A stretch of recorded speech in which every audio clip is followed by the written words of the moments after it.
أعوذ بالله من الشيطان الرجيم بسم الله الرحمن الرحيم الصلاة والسلام على أشرف المرسلين سيدنا وحبيبنا محمد وعلى آله الطاهرين وأصحابه النجوم أجمعين. On va faire donc cette dernière introduction. On a pris quelques minutes de retard, mais bien rien de bien méchant et de bien grave. Et puis en même temps qu'on fait cette dernière introduction de la biographie du prophète Mohammed sallallahu alayhi wa sallam, et ben excusez-moi, en même temps, on va commencer l'exposition virtuelle du mois du Ramadan, car ça, c'est un projet énorme qui nous tient à cœur au sein de l'Institut Sira. Et il y a un planning qui a été affiché donc, sur la page Facebook. Tous les 2 jours en moyenne, vous avez une expo qui est faite, qui va durer 40 minutes, 30 minutes, une affiche qui est présentée par un membre de l'équipe de l'Institut Sira, dont moi aussi, Inch'Allah Ta'ala. Donc aujourd'hui, on fait une intro. On finit notre introduction, machallah, on est sur la 5e semaine, alhamdulillah, hein, et en même temps, on va faire une transition vers le début de l'expo, et je vous montrerai, Inch'Allah Ta'ala, la première affiche de l'expo. Et donc, on était en train de parler la dernière fois du système tribal, et j'avais expliqué que le prophète, sallallahu alayhi wa sallam, il appartient à un clan, Mekwa, qui est celui des Bani Hashim, et que les Bani Hashim, ça veut dire les descendants de Hashim, et il appartenait à une tribu. En fait, les Bani Hashim appartiennent à une tribu, c'est la tribu excusez-moi, de Quraysh, qui règne à la Mecque à cette époque-là. Très bien. Aujourd'hui, on va parler aussi de la Mecque, hein. Et donc, sans tarder, on va aller droit au but.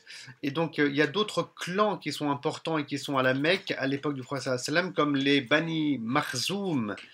Les Bani Makhzoum. Et c'est un clan qu'il faut connaître, car c'est le clan le plus puissant de la Mecque. Hein, le plus puissant de la Mecque. D'ailleurs, le chef de clan des Bani Makhzoum, c'est Abu Jahl à cette époque-là, à ne pas du tout confondre avec Abu Lahab, car beaucoup confondent. Abu Lahab, c'est l'oncle du prophète sallallahu alayhi wa sallam, et il appartient aux Bani Hashim, alors que Abu Jahl est Abu Jahl est le chef des Bani Makhzoum. Donc il ne faut pas confondre, surtout donc ces deux personnages-là, beaucoup malheureusement confondent.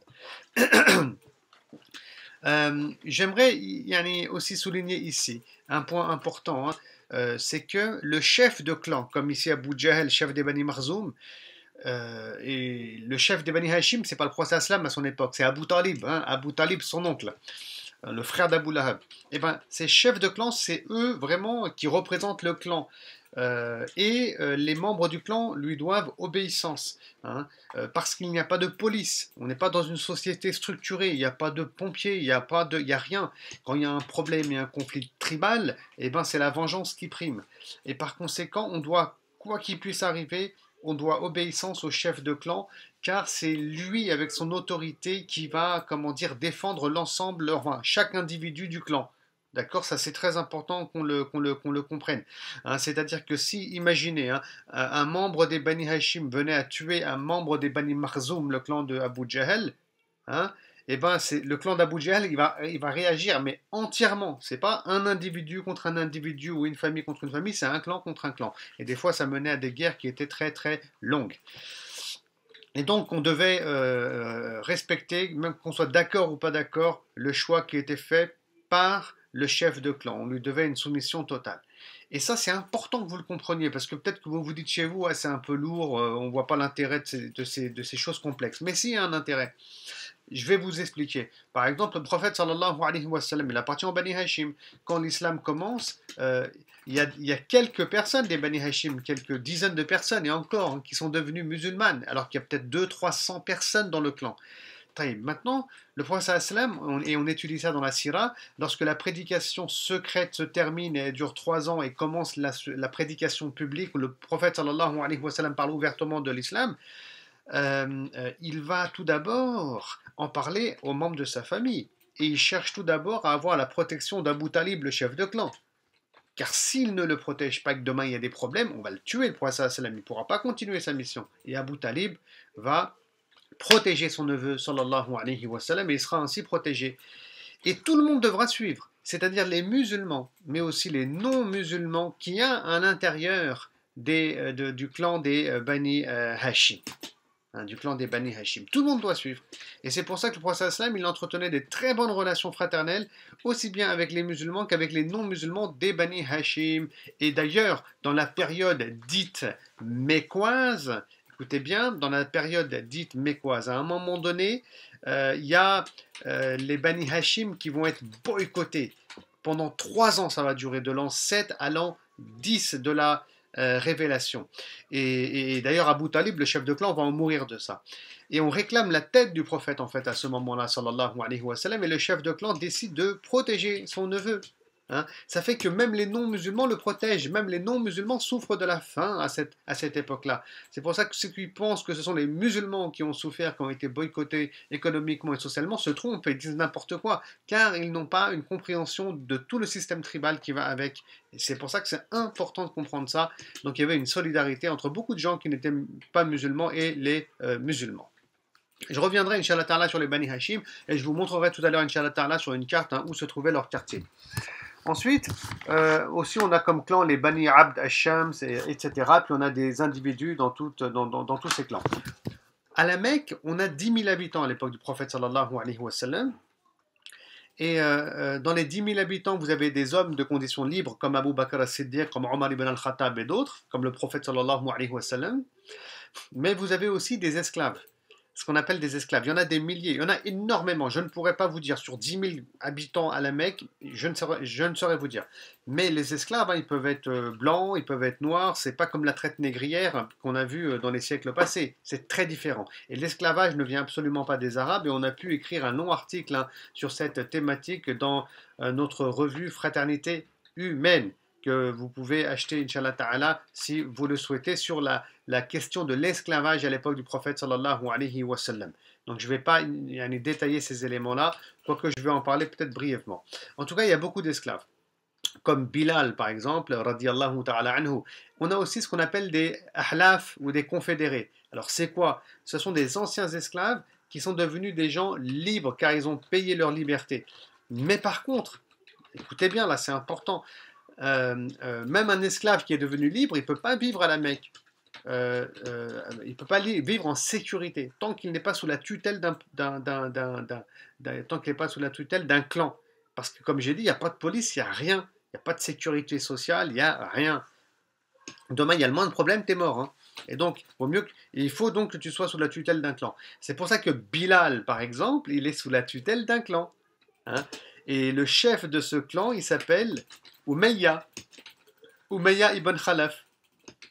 Et pour que vous compreniez, Bilal, c'est un esclave, hein, pour que vous compreniez que ces gens qui sont les esclaves et les confédérés, c'est pareil finalement, hein, tu as les esclaves, mais les confédérés, ils sont devenus libres parce qu'ils ont payé leur liberté, mais ils sont faibles, c'est ça le point commun qu'il y a entre eux. Ils sont pas protégés, ils sont fragiles, on va dire, à la Mecque. Et donc Bilal, par exemple, quand il embrasse l'islam, il prend un grand risque. Ah ouais, il prend un grand risque, hein, parce qu'en embrassant l'islam, il n'y a aucun clan qui va le protéger, car il ne fait pas partie de Quraysh. C'est un esclave qui vient de l'étranger. Et en plus, il a un maître qui peut le revendre, qui peut l'acheter, qui l'a acheté d'ailleurs, qui peut le revendre. Et donc quand il embrasse l'islam, son maître, Umayya, il va le corriger, il va le fouetter, il va le persécuter, mais personne ne pourra défendre Bilal si ce n'est Allah subhanahu wa ta'ala. Hein? Et personne d'autre ne peut frapper Bilal, si ce n'est un membre du clan, surtout le chef de clan ici qui est Umayya. Donc vous avez compris, tout rentre dans l'ordre quand on comprend, au niveau de la compréhension, dès lors qu'on comprend le système tribal, genre les esclaves qui c'est, les maîtres de tribu, c'est quoi? C'est pour ça que par exemple, personne n'osait frapper le prophète sallallahu alayhi wa sallam, parce que ça serait rentré en guerre contre les Bani Hashim. Même parce que les Bani Hashim, musulmans ou non musulmans, le soutiennent.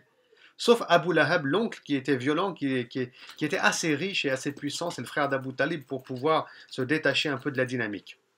D'ailleurs, Abu Lahab, il était l'oncle du prophète, comme Abu Talib, comme Al-Abbas et d'autres. Et il était censé être comme un père pour le prophète, sallallahu alayhi wa sallam. Mais malgré ça, il a haï le messager de Dieu et il l'a combattu. C'est grave. C'est tellement... Parce qu'il est censé être comme un père. C'est les Bani Hashim. L'oncle a le statut de père aussi. Et donc c'est tellement grave, hein, c'est tellement grave que même Abu Jahl et d'autres vont être choqués que Abu Lahab, qui est censé le protéger, c'est la même tribu, le même clan, le même sang, c'est l'oncle comme le père, il parle mal du prophète, et il insulte le prophète, et il lutte contre le prophète. c'est le pire qu'il peut y avoir, Abu Lahab au final, pire qu'Abu Jahl sans doute, à la Mecque, si on comprend le système tribal, ce qui nous permet de comprendre le Coran. Ah oui, c'est ça qui est important, le Coran. Car Allah subhanahu wa ta'ala dit Tabbat yada abi lahabi wa tab. Maudit soit Abu Lahab, son nom est cité dans le Coran. Ah oui, on se pose la question, pourquoi Allah le maudit? Parce que c'est le pire justement, à cause de tout le contexte qui va avec, dont je suis en train de parler. Et c'est le seul idolâtre de l'époque du prophète sallallahu alayhi wa sallam qui est cité par son nom dans le Coran. Maintenant, comment un clan devenait puissant à l'époque? Il le devenait grâce au commerce, en devenant donc riche grâce au commerce, etc. Donc il devenait de plus en plus puissant. Et puis surtout en ayant ce qu'on appelle des fonctions honorifiques. Et les fonctions honorifiques, le docteur Hamidullah en parle dans son livre intitulé Mohammed, le prophète sallallahu alayhi wa sallam, donc son œuvre, sa vie et son œuvre. Donc c'est quoi les fonctions honorifiques? Je vais en dire un petit mot, Inch'Allah Ta'ala, ici. C'est des fonctions qui ont été partagées par les Qurayshites en fait, et depuis plusieurs générations. On va dire, il faut remonter à l'époque de Qusay, dont je reparlerai Inch'Allah Ta'ala dans un instant. Dans un instant, je reparlerai de Qusay. Donc il faut remonter à la 5e génération, 5e ascendant du prophète sallallahu alayhi wa sallam, l'époque de Qusay, où les fonctions honorifiques sont nées, se sont structurées, ont été partagées, etc. Et donc, à l'époque du messager de Dieu, c'est comme des ministères. Tu as au moins 19 fonctions honorifiques selon le docteur Hamidullah. Par exemple, les Bani Hashim, ils ont ce qu'ils appellent la siqaya. C'est eux qui donnent à boire et à manger, surtout à boire aux pèlerins. Les Bani Abd-ad-Dar, ils ont les clés de la Kaaba, c'est eux qui gèrent l'ouverture, la fermeture de la Kaaba, c'est eux qui peuvent laisser entrer qui ils veulent au sein de la Kaaba, et ainsi de suite. Naam. Vous avez aussi les Bani Abd-ad-Dar, ils ont aussi l'étendard lors des batailles. Donc il y a plein de fonctions honorifiques. Plus tu as des fonctions honorifiques, plus tu es aussi riche et commerçant, plus ton clan devient puissant. Et malheureusement, les Bani Hashim n'étaient pas très puissants à cette époque-là, bien entendu. C'était les Bani Makhzoum et ils vont faire du tort au prophète sallallahu alayhi wa sallam. Là aussi, c'est important de connaître tout ça parce que plus tard, lors de ce qu'on appelle la prise de la Mecque, Fath Makkah, le prophète sallam, lorsqu'il arrive avec une armée, il libère la Mecque de l'idolâtrie, il fait tomber l'idolâtrie, mais il ne fait pas tomber le prestige des individus. Parce que Ali, ce jour-là, il va venir avec... Al-Abbas, il va venir avec de l'eau de Zamzam pour en donner au prophète sallallahu alayhi wa sallam lors de la prise de la Mecque. Et Al-Abbas, il va boire, mashallah, il va boire. Non, il va boire de cette eau. Et le prophète sallam, donc, parce que excusez-moi, la siqaya, ça appartenait au Bani Hashim. Ali, c'est le cousin du prophète, il appartient au Bani Hashim. Donc tout est dans l'ordre. Mais quand Al-Abbas, excusez-moi, oh là là, je confonds. Ça, c'est le jeûne du Ramadan, ça commence à devenir lourd. C'est Al-Abbas, excusez-moi, qui donne de l'eau, je répète, au prophète sallallahu alayhi wa sallam. Al-Abbas, c'est l'oncle, c'est les Bani Hashim, donc ils ont ce droit-là, la siqaya.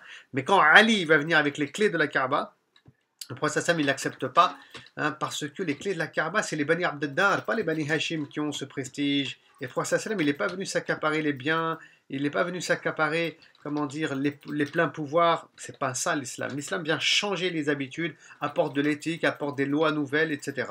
Et donc c'est un autre compagnon, si mes souvenirs sont bons, c'est Othman ibn Talha, qui va venir avec les clés de la Kaaba, car il appartient au Bani Abd-ad-Dar, c'est une tribu, enfin un clan, et à l'intérieur il y a des sous-clans, je ne rentre pas dans ces détails, car c'est leur droit. Et c'est ça la beauté de l'islam. Ça ne vient pas accaparer les terres, ça ne vient pas voler l'argent, piller et prendre les rôles politiques des uns et des autres. Non. Donc ça, c'était pour vous parler aussi finalement des fonctions honorifiques de l'époque du prophète sallallahu alayhi wa sallam. Ensuite, il y avait des alliances, et ça c'est important, j'aimerais en parler, Inch'Allah Ta'ala. Il y avait des alliances, et je vais vous montrer une carte, et je vous remonte cette carte de la péninsule arabique que vous connaissez maintenant, alhamdulillah, puisque je vous l'ai montré la dernière fois. Donc ici, regardez, vous avez la Mecque, par exemple. La Mecque était alliée à des tribus bédouines, comme les Banu Sulaym, comme les Aslam, comme les Khuza'a, ils étaient alliés à plein de tribus bédouines. Les Mécois, quand ils faisaient du commerce, ils passaient par là, par le nord, par l'ouest, excusez-moi. Ils longeaient un peu la côte littorale, ils passaient à Médine et ils faisaient du commerce avec le Cham et la Syrie. Non. Et les caravanes commerciales pouvaient être attaquées sur la route par les Rifar, par exemple, qui étaient d'ailleurs connus, les Rifar. Regardez ma flèche ici, pour être des brigands. Ça, on le sait, car il y a un homme de Rifar qui se convertira à l'islam, qui est Abu Dhar al-Rifari. Naam, Abu Zar al-Ghifari. Naam. Un instant. Voilà, donc on a d'autres tribus encore. Ces tribus-là, elles avaient des alliances avec les Mécois. Ça fait que les Mécois, quand ils traversaient le désert, leurs biens étaient protégés. Donc ils leur donnaient en fait des biens de sédentaires, hein. Ils leur donnaient des vêtements, ils leur donnaient comment dire, des bijoux peut-être. Ils leur donnaient plein de choses en fait, parce que eux c'était des nomades qui vivaient dans le désert, tout simplement. Et donc ils leur donnaient des biens, et comme ça ils avaient une protection dans le désert. Sinon, il y avait ce qui s'appelait les razzias, c'est-à-dire que les tribus les attaquaient et pillaient leurs biens. Donc, valait mieux leur donner un peu d'argent, comme ça, ils t'embêtent pas. Bien sûr, il y avait tout un code de l'honneur à l'époque, c'est-à-dire qu'on quand on pille, ben, on ne prend pas les richesses les plus importantes, on ne tue pas non plus, etc. D'accord. Et ces alliances tribales, par la suite, elles vont se transformer. Quand le prophète, sallallahu alayhi wa sallam, je reprends ici ma flèche, quand le prophète, sallallahu alayhi wa sallam, il arrivera à Médine ici, et ben, les Mécois, leur alliance, elles vont devenir militaires. Et donc, ils attaqueront toutes ces tribus-là. Elles tenteront en tout cas d'attaquer la ville de Médine où il y aura le prophète sallallahu alayhi wa sallam et où il y aura l'État musulman. Donc, et par contre, le prophète sallallahu alayhi wa sallam, il sera seul ici, c'est un État naissant. Et il va contracter une alliance avec les Khuza'a. Ils sont présents ici dans cette région-là, les Khuza'a. Les Khuza'a. Et ils deviendront les grands alliés du prophète Mohammed sallallahu alayhi wa sallam, les Khuza'a. Je vais parler d'eux brièvement, inshallah ta'ala. Euh, euh, parce qu'ils ont tout un historique, les Khuza'a. Le prophète sallam, il va se marier avec une de leurs femmes qui s'appelle Juwayriya. Il les aimait beaucoup, il leur demandait beaucoup de conseils. Hamidullah a écrit 30 pages sur les relations qu'il y avait entre Juwayriya et entre les Bani Khuza'a et le prophète Mohammed sallallahu alayhi wa sallam. Les Khuza'a. Donc je vous ai montré c'est où sur la carte, hein. Je vous remontre inshallah ta'ala si vous le souhaitez, mais je pense que les choses sont assez claires. Hein, les Khuza'a, ils sont ici. C'est quoi leur histoire? Leur histoire, elle est longue et belle. Je vais la raconter rapidement. Mais il faut partir de loin. Vous vous souvenez, Ibrahim alayhi salam, il est venu là, il a laissé son épouse Hajar. Djibril, il est venu, j'ai dit, il l'a frappé avec un bâton. Selon une version, l'eau de Zamzam est apparue. Ismaïl, c'est un bébé, il boit de l'eau. Mais c'est quoi la suite de l'histoire? Écoutez la suite de l'histoire. Hajar, elle va mettre des briques par terre, des pierres, pour que l'eau de Zamzam, hein, il ne s'éparpille pas. Et là, il y a une tribu qui venait du sud de la péninsule arabique, c'est-à-dire du Yémen. Donc ici, hein, le Yémen, qui venait du Yémen, ici du Yémen. Et cette tribu, justement, c'était la tribu des Khuza'a. Et elle avait quitté le sud, le Yémen, pour aller vers le nord. Et elle s'était arrêtée dans la vallée de Bakka où elle a vu Hajar. Et ils vont demander de s'installer dans la région, de s'installer ici, les Khuza'a, et Hajar va accepter. Parce qu'à l'époque, ils avaient l'adab, le respect des individus, ils demandaient l'autorisation, et ils vont mettre leur tente autour de la Kaaba, les Khuza'a, et plus tard, Ismaïl, qui aura grandi, va se marier avec une femme des Khuza'a, et il aura de nombreux enfants. Hein, il aura de nombreux enfants. D'ailleurs, on parle de 12 fils qu'il aura, Ismaïl, avec 12 tribus qui naîtront, hein, 12 tribus hein, qui vont être engendrées de cette alliance entre Ismaïl et sa femme qui fait partie des Khuza'a. D'ailleurs, une remarque ici rapidement, c'est un peu technique, je sais, c'est que Ismaïl et Hajar ne sont pas arabes, ils ne sont même pas de la péninsule arabe, ils viennent de l'étranger, de la Mésopotamie, je crois, ou je ne sais plus, de la région irakienne plutôt, je dirais, mais ils ne sont pas du tout, arabes. Et donc, les Arabes de souche, c'est qui à l'époque? Je vais vous dire, les Arabes de souche, les vrais Arabes, ce sont les Arabes du Yémen en fait, tout simplement. Ceux qui étaient au Yémen ici, au Yémen, tout ça là, toute la région sud, c'est les vrais Arabes de souche. Quant à ceux qui se sont, alors, les Khuza'a dont je parlais, ce sont des Arabes de souche, on les appelait les Qahtanéens. Les Qahtanéens. Et comme j'ai dit, une de leurs femmes a épousé Ismaïl, qui lui n'est pas du tout arabe de souche, il ne vient pas de la moitié sud de la péninsule.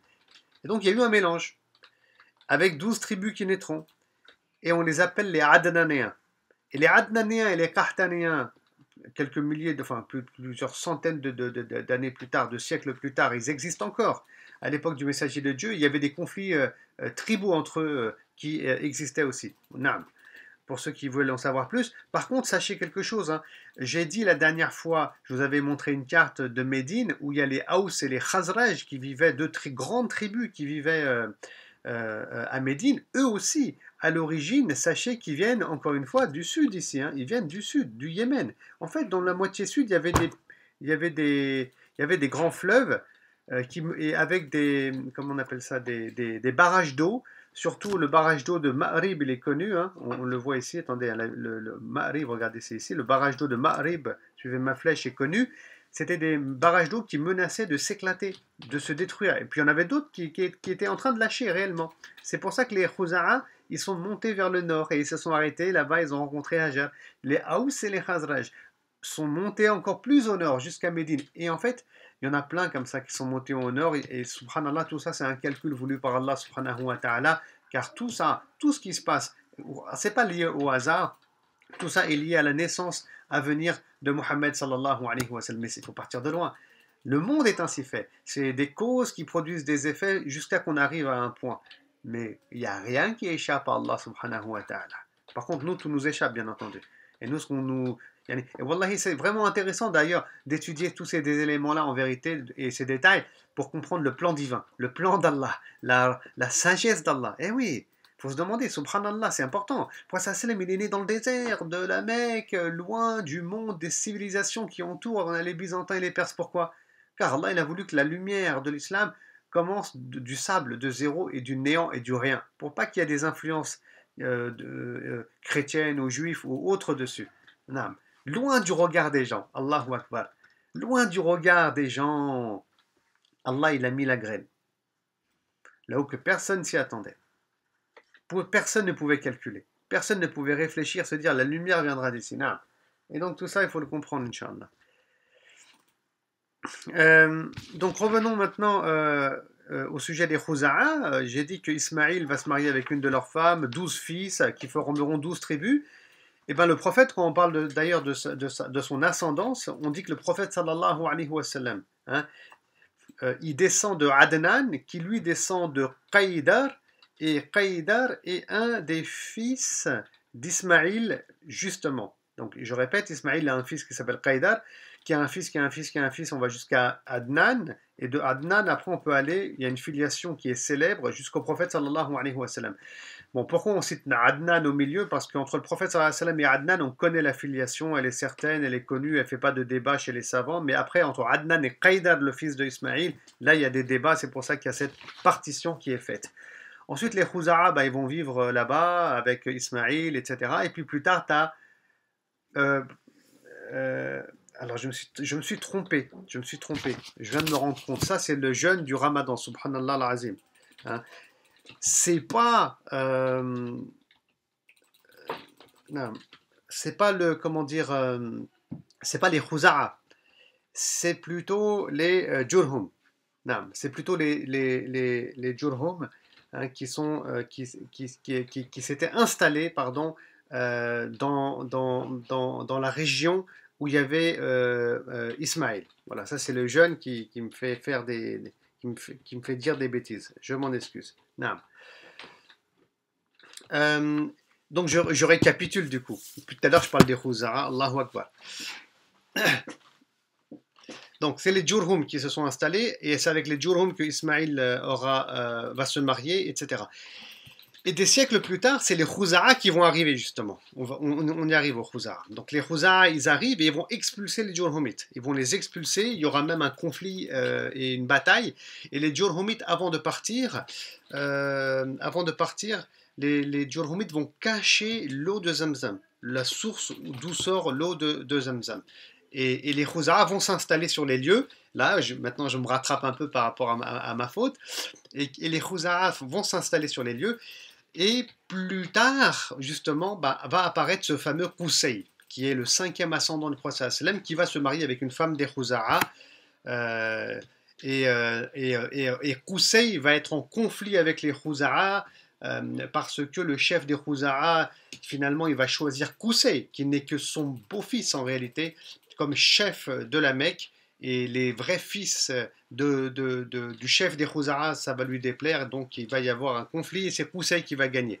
En tout cas, Qusay est un personnage important, Inch'Allah Ta'ala, et j'aimerais maintenant parler de lui brièvement. Non. Alors, un instant, juste je regarde quelque chose sur Internet en même temps par rapport au... Alors, un instant, par rapport au débit, pour voir si ça se passe bien.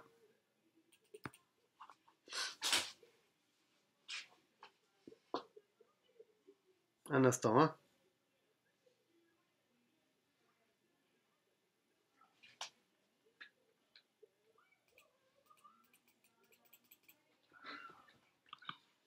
Non.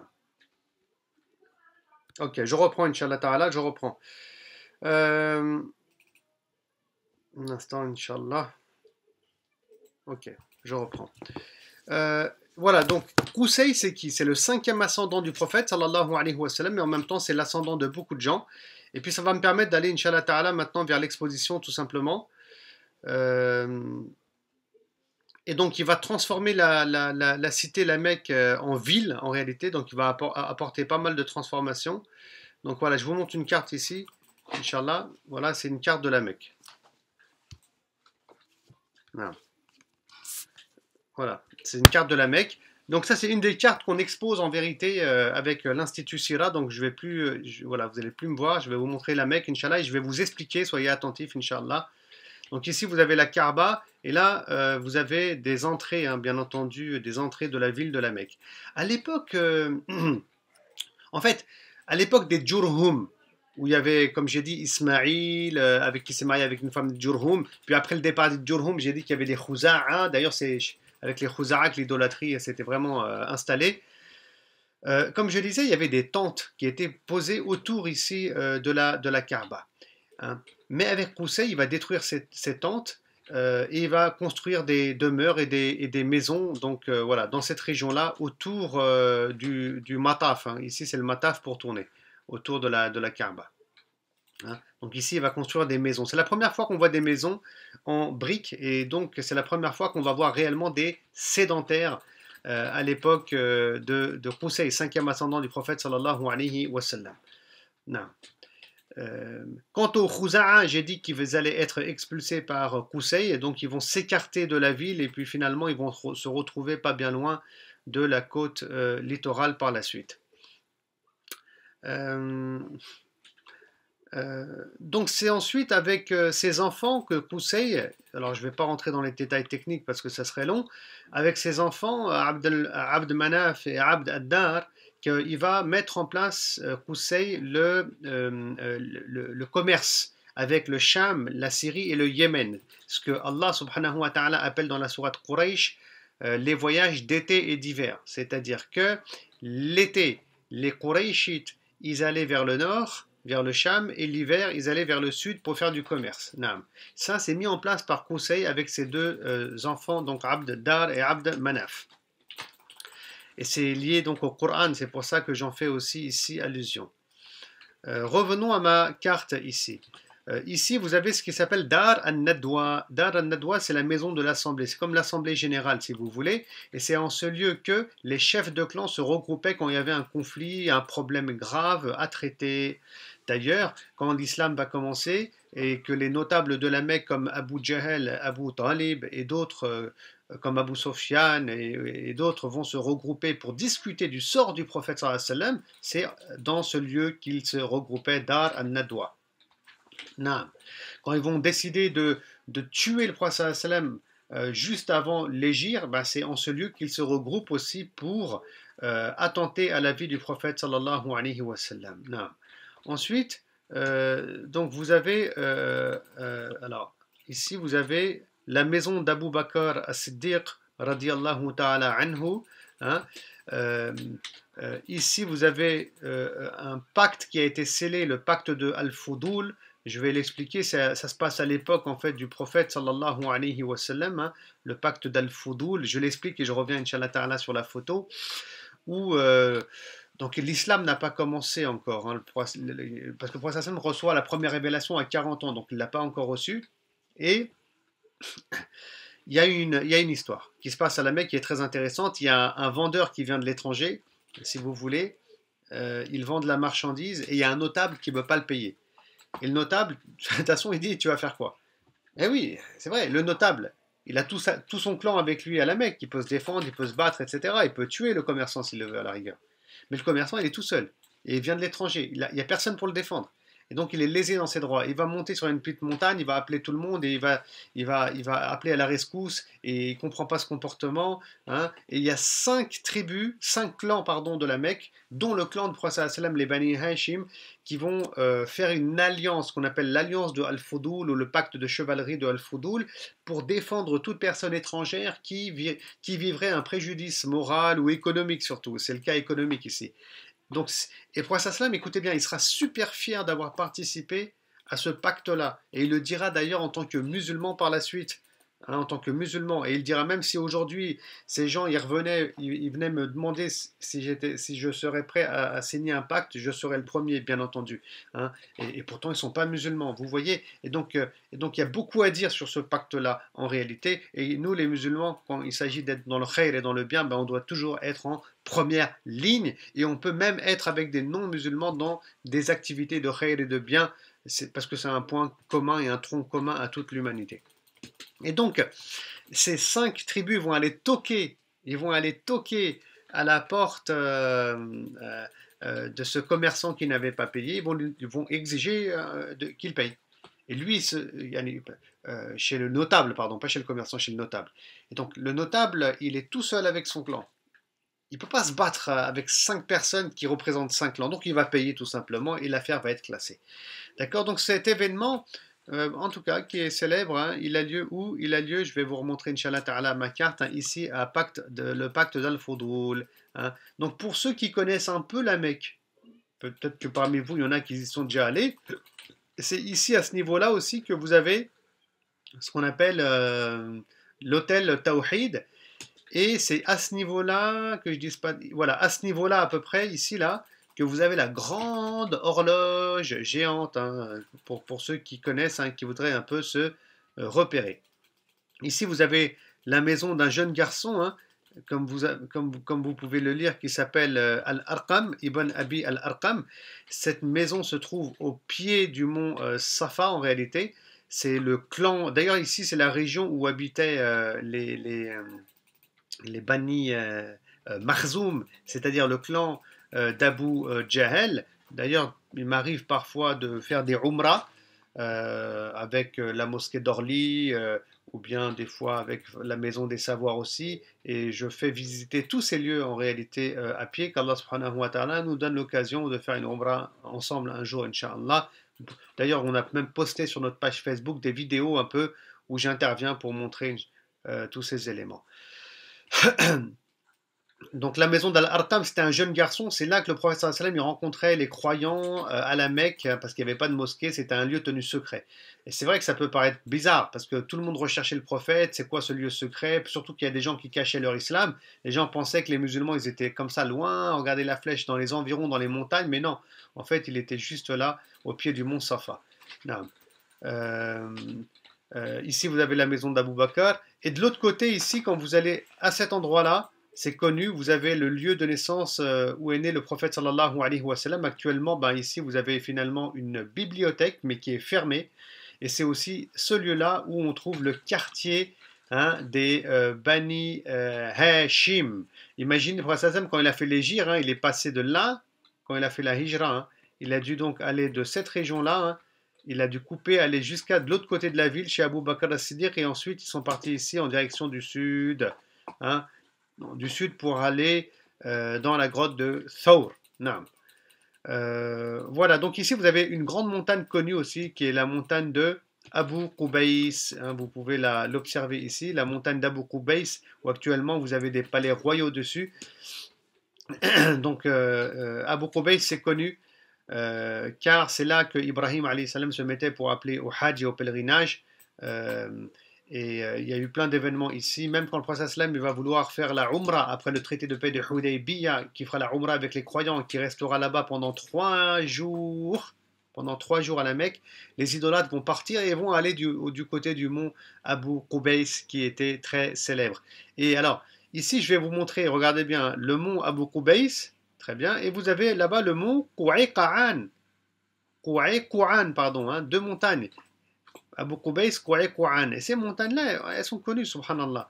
Et c'est ces deux montagnes que l'ange des montagnes a voulu renverser sur la cité. Quand le prophète sallallahu alayhi wa sallam revenait de Taïf pour rentrer à la Mecque. Hein. Et ça, les savants et experts sont d'accord. C'est juste les musulmans qui croient que l'ange des montagnes a voulu détruire la ville de Taïf. Et oui, je jeûne, mais là, je ne me trompe pas, attention. Hein. Et donc, et puis, il y a des versions qui nous parlent et qui nous citent les deux montagnes. C'est pour ça que c'est important de connaître les noms des montagnes aussi quand on étudie la sira du prophète sallallahu alayhi wa sallam, parce que ces deux montagnes sont justement Qa'an et Abu Qubays. Je vais vous montrer une autre photo, une autre carte qu'on n'utilise pas encore en réalité dans nos expositions, mais qu'on utilise dans nos formations, car on fait aussi des formations au sein de l'Institut Sira, donc cette carte-là, voilà, qui représente de manière peut-être plus ludique, plus jolie, plus beau, mais en langue arabe, la Mecque et les montagnes de la Mecque à cette époque-là. Alors, un instant, je reprends ma flèche. Donc ici, vous avez la Kaaba, d'accord? Là, vous avez Jabal Khalifa. Là, vous avez la maison d'Abou Bakr, d'accord? Si vous lisez l'arabe, tant mieux, sinon vous suivez la flèche. Vous avez la maison d'Abou Bakr. Là, vous avez Jabal Safa, voilà, le mont Safa. Le mont Abu Qubays qui est ici, la maison d'Al-Arqam. Là, vous avez la Dar al-Mawlid, c'est l'endroit où est né le prophète, sallallahu alayhi wa sallam. Ici, vous avez la maison de Khadija bint Khuwaylid, radiyallahu ta'ala anha.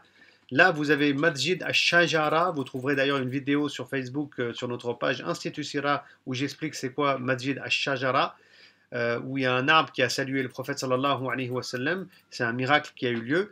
Ici, vous avez Qabr al-Mu'minin Khadija, c'est-à-dire vous avez la tombe de Khadija qui se situe ici. Dans le cimetière célèbre de Al-Mu'alla. Hein, j'en profite pour vous montrer cette deuxième carte, Inch'Allah. Alhamdulillah, vous avez de la chance de faire une expo spéciale, Masha'Allah, virtuelle, même avec des cartes en plus. Hein, et là, en pointillé rouge, en pointillé rouge ici, c'est la zone où étaient torturés et persécutés les musulmans comme Ammar ibn Yasir et Bilal. Et ils n'étaient pas persécutés juste autour de la Kaaba, car quoi qu'il en soit, les idolâtres de la Mecque respectaient ce lieu saint. Voilà, ils le respectaient quand même. Ensuite, vous avez plus loin là-bas, mais c'est environ à 6 km en vérité, bien entendu, la grotte de Hira, Jabal al-Nour, où a eu lieu la première révélation. Et là, plus bas, vous avez Jabal al-Sawr, où le prophète sallallahu alayhi wa sallam, suivez ma flèche, va se réfugier lorsqu'il va faire le voyage de l'Égypte.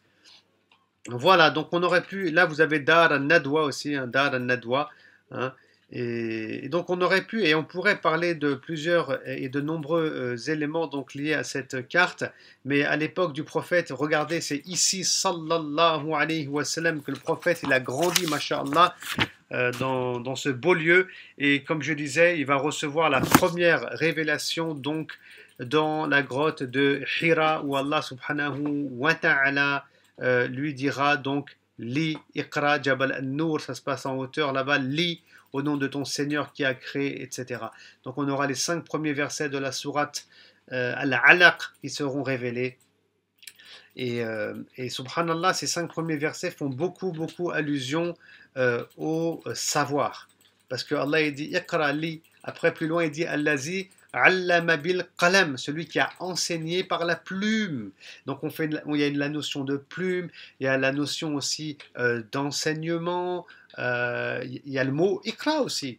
Donc ce sont des choses, comment dire, des notions liées au savoir. C'est-à-dire qu'Allah il est en train de nous dire dans les premiers versets révélés que si vous voulez vous rapprocher de moi, la première chose, premier verset, hein, c'est de tendre vers le savoir, vers le ilm. Et subhanallah, à l'époque, je ne l'ai pas dit, mais les Arabes sont illettrés, généralement ils ne savent pas lire et pas écrire, et ils sont commerçants, et donc il y a une dynamique qui est donnée, qui est impulsée par le Coran. Et subhanallah, en plus c'est un livre qu'on lit, et donc les musulmans vont être dans cette dynamique-là et vont être propulsés dans le domaine du savoir, même dans le domaine des sciences profanes. Et c'est pour ça qu'aujourd'hui aussi, si les musulmans veulent sortir la tête de l'eau par rapport à l'état dans lequel se trouve notre communauté, ben, ils doivent retourner au ilm et au savoir. Hein. Aussi, le prophète, sallallahu alayhi wa sallam, on nous pose souvent cette question, hein, c'était quoi son travail quand il était jeune? Il était berger. Il était berger au début, après il a été commerçant en vérité. Hein. Non, il a été berger, mais il était berger et il faisait paître des troupeaux qui appartenaient au Bani Saad et à d'autres clans de Quraysh. Hein. Il les faisait paître ici, dans cet endroit-là. On connaît même le lieu, subhanallah, dans le quartier de Ajiyad. Ce quartier, il existe encore aujourd'hui. Hein. Il existe encore aujourd'hui, hein, Ajiyad. D'ailleurs, souvent, quand je suis à la Mecque, c'est dans cette région-là, plutôt du côté de Jabal Khalifa que je me trouve, ou Jabal Omar plus précisément, Jabal Omar qui descend encore plus bas en vérité. Donc c'est ici qu'il faisait paître ses troupeaux, le prophète sallallahu alayhi wa sallam. Mais il y a une erreur dans laquelle beaucoup tombent, où les gens pensent qu'il était berger et c'est tout. Non, il a été aussi commerçant, le prophète sallallahu alayhi wa sallam, et c'était important qu'il joue aussi le rôle de commerçant, car quand on parle de l'islam, c'est pas seulement la méditation, hein, et avec des moutons, non, c'est aussi le business, le commerce, parce qu'on a tout un chapitre qui est lié au licite et à l'illicite et aux transactions commerciales, l'interdiction de l'usure, tout ça c'est révélé bien entendu à Médine. Et c'est aussi en cet endroit-là que le prophète il va se marier. J'ai parlé moi de Khadija, subhanallah, je suis allé un peu vite, je suis allé un peu vite parce que j'ai beaucoup de choses à dire aujourd'hui, subhanallah. Khadija, j'ai dit qu'elle est décédée, elle est décédée et enterrée ici dans le cimetière de Mu'alla. Qabr Khadija, naam, première épouse du prophète sallallahu alayhi wa sallam. Il aura tous ses enfants, le prophète sallallahu alayhi wa sallam, avec Khadija bint Khuwaylid, sauf un qui s'appelle Ibrahim, qu'il aura avec une autre épouse qui s'appelle Maria la Copte, qui était chrétienne à l'origine. 6 enfants il aura avec elle, le prophète sallallahu alayhi wa sallam. Hein, dont un qui s'appelle Al-Qasim, c'est l'aîné, un autre qui s'appelle Abdallah, en plus on a Ruqayya, on a Kulsum, etc. Je ne vais pas m'attarder ici sur les enfants du prophète sallallahu alayhi wa sallam. Voilà, écoutez, on va terminer cette intervention juste avant de clôturer. Alors, j'aimerais quand même vous donner des bonnes nouvelles, Inch'Allah Ta'ala, c'est important pour moi, on a des bonnes nouvelles, on a des trucs magnifiques à vous dire, Inch'Allah Ta'ala. Et on veut vous remercier aussi, et puis on est impulsé dans notre dynamique, l'Institut Sira, alhamdulillah. Mais avant de ça, je rappelle aussi que le prophète, sallallahu alayhi wa sallam, il était appelé Al-Amin, le digne de confiance, dans la société dans laquelle il a évolué. Donc dans la société à la Mecque là-bas, il était appelé Al-Amin, le digne de confiance. C'est pour ça que le musulman aussi, avant même, comment dire, d'avoir une pratique importante dans sa religion, il doit être lui aussi digne de confiance. Il était aussi appelé as-sadiq, le véridique. Donc lui aussi, le croyant, il doit être véridique. Voilà. Et donc, alhamdulillah, on a fini cette introduction. Je m'excuse un peu tout à l'heure, j'ai un peu cafouillé entre Jurhum et Khuza'a. N'hésitez pas à réécouter, Inch'Allah Ta'ala, les choses devraient être claires en vérité. C'est rare que je cafouille, mais là, c'est le jeûne du Ramadan et vous avez vu, là, on est à quelques minutes. On va bientôt faire l'iftar, ça y est. Moi, j'ai beaucoup parlé. Je vieillis, on va dire. Je vieillis. Donc, je perds en concentration. Qu'Allah subhanahu wa ta'ala nous facilite. Ici, j'ai plusieurs bonnes nouvelles à vous annoncer, Inch'Allah. La première bonne nouvelle, c'est que on a, alhamdulillah, mis en ligne la première revue qu'on a faite en 2017 où on présente la biographie en résumé du prophète sallallahu alayhi wa sallam avec au moins 30 enseignements mais aussi avec des cartes. Donc on vendait et on vend toujours d'ailleurs la revue, on l'a, je l'ai ici derrière moi, à 10 euros. Mais on l'a lancé maintenant en version électronique avec Google. Et ça devrait voir le... Alors, le lien existe, on peut l'acheter dès maintenant, la version électronique, Inch'Allah Ta'ala, hein, mais officiellement, ça va démarrer demain. Là, voilà, vous êtes les premiers à être au courant en vérité. Et Inch'Allah Ta'ala, on a un des frères de l'équipe là qui va en même temps mettre le lien. Il sera seulement à 6,90 €. À 6,90 € seulement au lieu de 10. Il n'y a pas de frais d'envoi, il n'y a rien. Et là, pour au moins, on va dire, hein, au moins la première semaine du mois du Ramadan, peut-être plus, on verra, Inch'Allah Ta'ala, c'est possible, je ne sais pas, euh, on fait une petite réduction et on le met à 5,90. Voilà, donc à 5,90 €, vous pouvez le télécharger, l'avoir, alhamdulillah, vous pouvez avoir votre version, qu'Allah subhanahu wa ta'ala y mette la baraka, et franchement, ça c'est une bonne petite nouvelle sympa. Mais on en a une autre encore. L'autre bonne nouvelle, c'est qu'on a enfin sorti l'application téléphonique Sira VR. Non. Alhamdulillah, et là je félicite toute l'équipe qui a travaillé bénévolement, et ça a été un long travail difficile de Sira Innovation, qui est un département de l'Institut Sira. Ils ont fait un travail, je vous dis, bénévole. J'étais avec eux, j'ai suivi, j'en ai souffert aussi. Et on a fait ça pour Allah subhanahu wa ta'ala. Ça nous a demandé beaucoup, beaucoup, beaucoup de temps, beaucoup d'argent aussi. Mais alhamdulillah, on a fait cette appli téléphonique où vous pouvez visiter en immersion en immersion la mosquée du prophète sallallahu alayhi wa sallam telle qu'elle était à son époque. Masha'Allah. Je vais d'ailleurs voir si j'ai pas une photo ici. Quelque part, si j'en ai une. Un instant. Regardez, masha'Allah, c'est ça la mosquée. Vous pouvez la visiter, vous pouvez être à l'intérieur, voir le mimbar, aller même dans l'appartement où était le prophète sallallahu alayhi wa sallam, où il vivait, l'appartement de Aïcha, et vous avez même des indications à l'intérieur. Cette application, elle ne coûte, écoutez bien, que 99 centimes. C'est tout, que 1 € symbolique. Que 1 € symbolique. Et elle existe aujourd'hui sur Android seulement. Hein. Sur Apple, Inch'Allah, c'est à venir. Je sais qu'il y en a beaucoup qui ont Apple. Il y en a beaucoup, il y en a beaucoup. Mais Inch'Allah, c'est une histoire de quelques semaines patientées. Hein. Et ce n'est que 99 centimes parce qu'on a voulu que ça soit accessible à beaucoup de gens. Franchement, ça a demandé beaucoup d'argent. Et d'ailleurs, et là, Inch'Allah Ta'ala aussi, pareil, le frère va vous mettre le lien par rapport à l'appli téléphonique pour Android, vous pouvez la télécharger. Ça y est, moi j'ai payé aussi, comme tout le monde. Hein, je l'ai téléchargé et avec un plaisir immense, je l'ai payé en plus. Hein. Allez, c'est pas. Et donc, et puis vous pouvez, comment dire, alhamdulillah, la télécharger et à Apple ça va venir. Comme je disais aussi, ce travail-là, il nous a demandé, je ne vais pas donner des chiffres, mais wallahi, Allah il est témoin, ça nous a demandé des milliers et des milliers d'euros, voire même des dizaines. C'est un travail da'awi et on l'a fait en plusieurs langues. En arabe, en français, en anglais. Et on est en train de le développer, ce que vous ne savez pas encore. Et on est en train de mettre des enseignements car on veut utiliser la technologie, l'innovation pour transmettre les valeurs portées par le prophète sallallahu alayhi wa sallam à toute l'humanité de manière moderne. Et donc on a nos expos aussi, on a plein de choses qu'on fait. On le fait bénévolement mais ça demande des sous. Pourquoi je parle de ça ? Parce que je veux aussi aujourd'hui lancer officiellement ce soir ce qu'on appelle au sein de l'Institut Sira, donc la collecte de dons, Sadaqa Jariya, Inch'Allah. On a lancé le crowdfunding. On voulait 10 000 € pour des maquettes pour, Inch'Allah Ta'ala, nos expositions. Et je vous annonce une autre bonne nouvelle, c'est qu'on a réussi presque à récolter les 10 000 €. Donc là, alhamdoulilah, pour nous, c'est clôturé. Et aujourd'hui, on veut lancer un autre projet par rapport à la récolte de fonds qui consiste à deux choses. Écoutez bien, Inch'Allah Ta'ala, à nous aider financièrement dans tout ce travail qu'on fait. Donc il y a les expositions, il y a les formations pour adultes, il y a les formations pour enfants.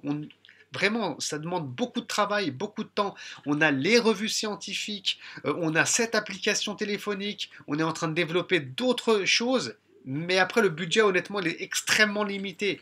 On fait de l'autofinancement, mais on est trop limité. Et si on veut décoller et aller plus loin, il nous faut, Inch'Allah Ta'ala, des dons. Et c'est pour ça qu'on vous met aussi, Inch'Allah Ta'ala, un lien pour que vous puissiez faire des dons, Inch'Allah Ta'ala.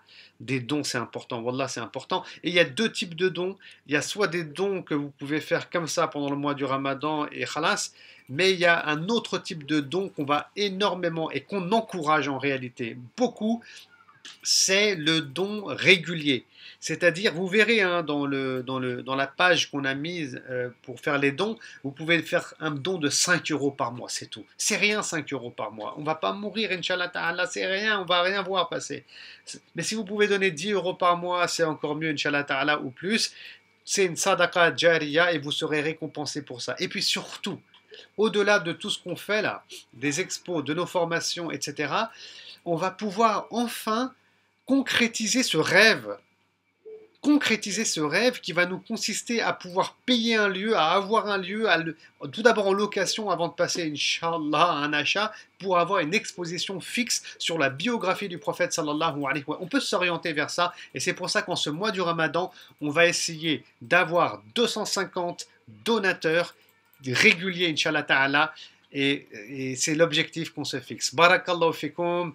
Voilà, il y a des bonnes nouvelles et on compte, Inch'Allah Ta'ala, sur vos invocations, sur vos du'as et on compte aussi sur votre aide, Inch'Allah Ta'ala, pour qu'on puisse continuer à faire ce travail bénévolement, Inch'Allah, et qu'on puisse continuer à transmettre les valeurs de l'islam à travers la personne du prophète Mohammed sallallahu alayhi wa sallam. Je vous remercie beaucoup pour votre écoute. J'espère que cette introduction, vous pourrez retourner aux premières vidéos qui ont été faites aussi.